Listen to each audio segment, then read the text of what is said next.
Hey everybody, good Sunday morning. You might recognize where I'm at. I'm back in the classroom. Even though my chairs are empty, that's okay. I just figured we'd get back into some familiar surroundings and try to get back into a good rhythm with this. So today, we're going to talk about Judges, and not the black robe, powdered wig wearing folks that you may think about when we talk about Judges. We're talking about the book of Judges, which is in the Old Testament, follows right after the book of Joshua. And so the book of Judges picks up in the second chapter, which is where we're going to talk about right as Joshua is passing away. And it takes us through some really troubling times for Israel. They face a lot of challenges and are actually delivered to defeat several times. And some of that has to do with their lack of faith, unfortunately. They did well. They finished their time in the desert. Moses has been gathered to his people, and Joshua was appointed their leader to bring them across the river to take possession of the new land. And while Joshua was with them, of course, they did very well. And all that generation who had witnessed all the miracles and all the trials in the desert were still there, and they were still teaching people about it. They were still making sure that people were listening and worshiping God and not falling into sin again. But where we pick up in chapter 2,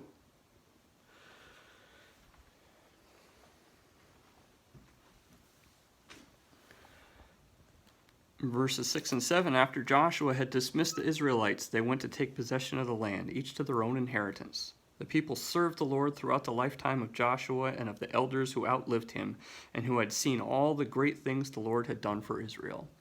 So all these people that had witnessed all these great things, they were still doing what they were supposed to because it was fresh in their minds, right? They could recall easily the things that they had witnessed, and they could really bring out pretty quickly the reasons why they served God and why they followed the laws that were given them. And it's just like us, you guys ever notice that, when adults and when parents and other authority figures are around, we're kind of on our best behavior because we're very aware of the rules, right? Those people that are around us, they represent the rules. We know that if we do wrong right in front of them, that there's going to be a consequence. But absent those people, when they leave the room, when we're left on our own to make our own decisions, sometimes we don't exactly do the right thing because that threat of punishment and that threat of enforcement is not right there with us. And so it can lead us to be a little bit more open to temptation because we look around and we're like, nobody's watching. It's okay. And that's where the enemy, that's where temptation really does its deception best, is when we're not being constantly reminded of what we're supposed to do, what the right thing is to do, even though we know very well. It's not like it just left our minds when they left the room. It didn't leave the minds of Israel when Joshua and the elders, that generation, passed away. But the world kind of crept in on them. The longer they were away from them, the worse it got. And so in verse 8, we see the passing of Joshua. Joshua, son of Nun, the servant of the Lord, died at the age of 110, and they buried him in the land of his inheritance. So Joshua has passed. Now there are still folks living that continue to teach. So everything was going well. Israel was serving. They were obeying God. But then as we progress through the same chapter, we reach verse 10. After that whole generation had been gathered to their ancestors, another generation grew up who knew neither the Lord nor what he had done for Israel. Then the Israelites did evil in the eyes of the Lord and served the Baals. They forsook the Lord, the God of their ancestors, who had brought them out of Egypt. They followed and worshipped various gods of the peoples around them. So God had delivered them into this land. He gave them the land. He told them to drive out the people that were there. But just shortly after these generations that witnessed all these things passed away, and they had nobody to tell them what they saw and what they heard and what they did, the force of the law and the force of God's salvation and deliverance for Israel kind of faded in their minds. So they kind of forgot. They knew God was, they knew the laws, they had the law, it was written for them, and it was repeated. It was given to them several times over a long period.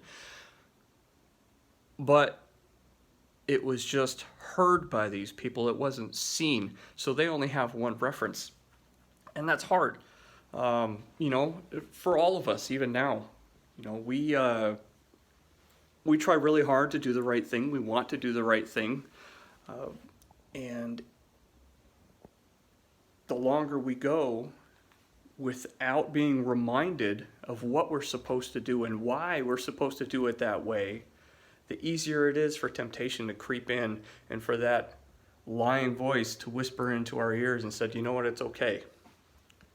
It's not a big deal. Why are you worried about that? And it just becomes easier and easier and easier to do the wrong thing. And then eventually we just forget completely. And so we're going to run through some of the book of Judges over the next few weeks and talk about these things, because this is just introducing and setting us up for what's going to happen in this book of the Bible. We have Israel. They've been delivered from Egypt and from the desert into the promised land. The generation that wandered in the desert and suffered all these things and witnessed all the miracles that God gave is gone, and now all they have is the story. And kind of like us, we're millennia, we're thousands of years removed from the miracles that Jesus performed. We're thousands of years removed from any witnesses, direct witnesses of the saving act of Jesus' crucifixion and resurrection. So what do we have to keep us right? Well, we have this, and we have each other, and that's why we have these classes. That's why we do Sunday school. That's why we gather to worship together and not just sitting in our rooms every once in a while thinking about God. Because staying in the Word reminds us, it keeps those acts fresh because we have witnessed accounts of what happened. It's about as good as we're going to get other than the movement of the Holy Spirit in our hearts. So we're going to go through these lessons and kind of see the pattern that Israel falls into, and they just, they fall away. They start succumbing to the temptations of the world. But then God, because he said he wasn't going to destroy them again, he wasn't going to break his covenant with them, he sends judges. He appoints people that act on his behalf for Israel to bring them back to him. But then you'll notice they fall into this cycle of just repeating the same thing. This judge will come and he or she will perform an act of deliverance and convince Israel that they got to do right, and then just such a short time after, they fall right back into it. So it's so important that we stay in the Word, that we stay connected with one another. Whether you're watching these videos or you read online, you do studies, watch other videos, and talk to one another. It's so important. It's really easy right now to lose hope and to just not be able to see the good that's around us, to not be able to see the love that we're supposed to have for other people. So now more than ever, it's important to stay in the Word, to keep that hope going, and to also remember why it is we do what we do, why it is that we, or what it is we're expected to do, we need those reminders to keep us on the right path. So just consider these things, kind of maybe look through the book of Judges. You can skim through. If you have a study Bible, that would be great. Read some of the headings and things, and maybe ask your parents if they know about the book of Judges, and some of the names they might easily remember, like Samson. Everybody knows the story of Samson.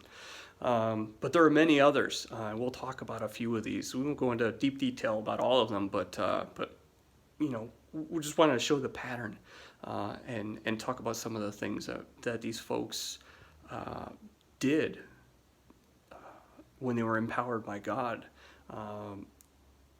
and how God chose sometimes some unexpected people.